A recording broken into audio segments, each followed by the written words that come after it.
MAGA is not a cult, is something that I hear people say often. They insist to me, Luke, stop saying that. It's not true. Sure, we like Trump a lot. Sure, people make golden statues of him. But as Marjorie Taylor Greene said, something to the effect of, we don't effing worship him. And she was very upset by that assertion. I have something. Exhibit Z for you. And I want you to absorb, and then we will discuss. This is a little bit more lighthearted, but it does get to a pretty serious subject and characteristic of MAGA. Before playing the video that is attached to this, Trump posted about this because, well, narcissist. Trump won. Hitmaker Natasha Owens, Trump post, declares former president the chosen one with new single. So yes, it's time for another Trump song. Here we go.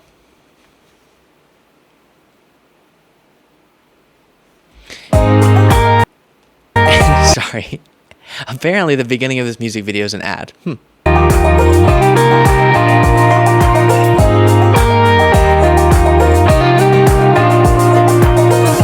I'm not saying he's something divine. So, bad start, okay? I'm not saying he's something divine. Oh no. Where you going, Natasha? He's in trouble bigly time after time. He's controversial, but one thing is true. Imperfect people, a perfect God can use. I'm standing with the chosen one. I am the chosen one. Ain't no stopping what the Lord's begun.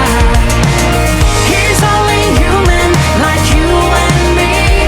Just a chosen one. Somebody had to do it. Chosen one.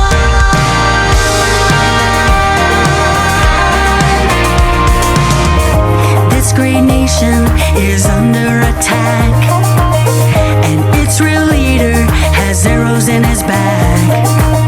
So many greet him with a Judas kiss. I've been expecting you. Yesterday, I asked you all to subscribe, and I just want to thank you. 10,000 people in one day, in 24 hours, subscribe to the channel.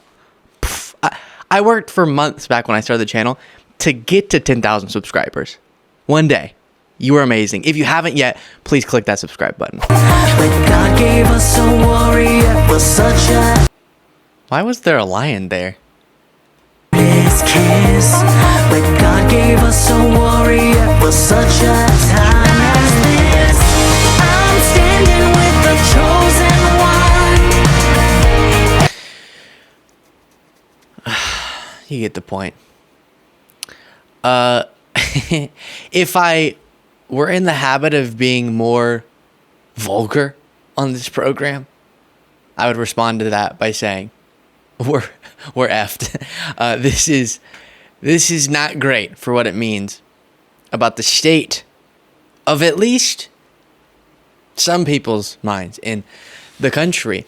And I have to say, the chosen one being the civilly liable rapist, 4 times indicted, 1 time thus far convicted, felon, is an interesting decision, to say the least, by God. A very, very interesting decision. I will say before playing this other song that Natasha Owens, while her message is bonkers, and I plead with Natasha to cut it out and put your feet back on the ground, I will say these songs aren't bad. And let me know in the comments if you like, separate from the words being spoken, the tune. Because this next one I had stuck in my head for a long, long time. And before playing it, I just have to say again, I get how serious, this is serious. People feel this way, that Trump is the chosen one. And that's disturbing. But we laugh so that we don't cry. Here's one of the last hits from Natasha.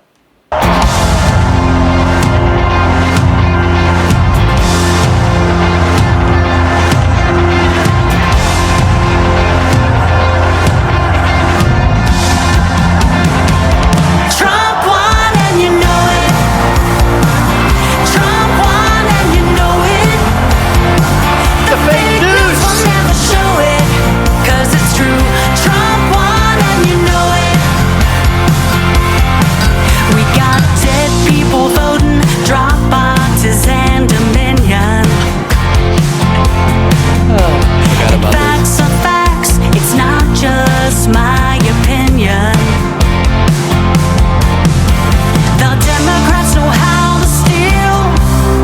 Come on, man, here's the deal. Trump won and you know it. Trump won and you know it. So again, horrible, outrageous, nonsense. A little catchy. A little Trump won and you know it. But that's the state of the country for some people. And media reports more than a quarter of voters are more likely. I kind of hate this concept of a question, but to finish it out, more likely to vote for Donald Trump following his conviction on more than 30 felony counts, according to a new survey. This Emerson College poll on Thursday showed that 27% of voters say they're more likely to back the former president after he's found guilty in his hush money trial in Manhattan. Yeah, 27%, that same number is right below 30, which is the cult, I think you could say.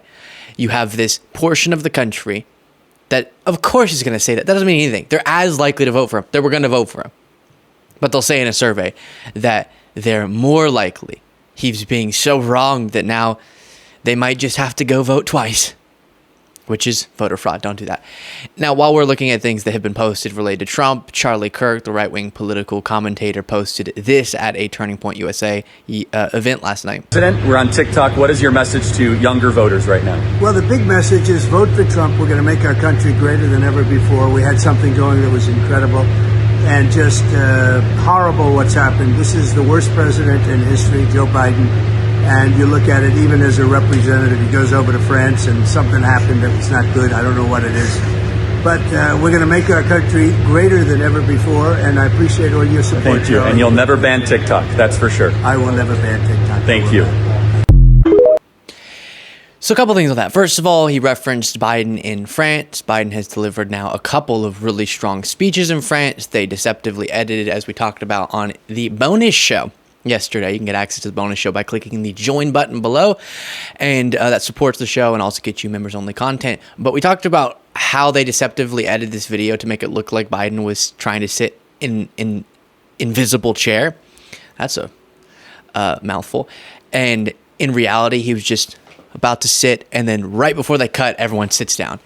And it was very dishonest, but often they have to do that to continue portraying this caricature of Biden they've created that's not aligned with the real President Joe Biden, as shown by every time the nation's eyes are on a speech. The reaction from Fox News is surely the only way that Biden could have done that well in these speeches is being on drugs. He's jacked up. Trump said he's high as a kite, when in reality, he just is not the caricature that they are trying to convince us that he is. But also, Trump there said, after being prompted by Charlie Kirk, that he's not going to ban TikTok ever. Remember, this is a flip-flop, because originally, Trump was the more aggressive one in favor of banning TikTok while he was president. Now he's completely changed his tune, and Biden's for and has signed this TikTok ban or force of a sale. Political rights, why Trump flipped on TikTok. And essentially, it goes through an interesting piece, the background of this flip-flop and why it is that he's doing it. And one of the things a lot of people point out, I'll read here, there's also a second piece to it, but Trump has other reasons for the reversal. He struck a rapprochement this month with the anti-tax group Club for Growth, which opposes the bill. Earlier this year, the organization admitted defeat, an expensive effort to keep Trump from winning the GOP nomination. Quote, "We're back in love," Trump recently told a gathering of its donors, according to Politico. The group opposes the bill, mirroring the position of one of its benefactors, billionaire Jeff Yass, whose investment company owns 15% of ByteDance. To boost the effort, Club for Growth hired longtime Trump loyalist Kellyanne Conway to advocate for TikTok on Capitol Hill. So you do have this big GOP Trump donor who has a stake in ByteDance, and he has helped to convince Trump, along with Kellyanne Conway, to be against this now, which to me is a great example of the swamp. Now Trump doing this for his billionaire friend that Trump was supposed to be training. But also, Trump is apparently behind the scenes strategically wanting to win brownie points with young voters. So if Biden's going to do this, he might as well oppose him to get young voters to think maybe he's for not getting rid of an app a lot of young voters like and use quite a bit. But interesting nevertheless, and he should be called out for the fact that this is a 180 from his previous position while he was president. Let me know what you thought of those songs and that post in the comments.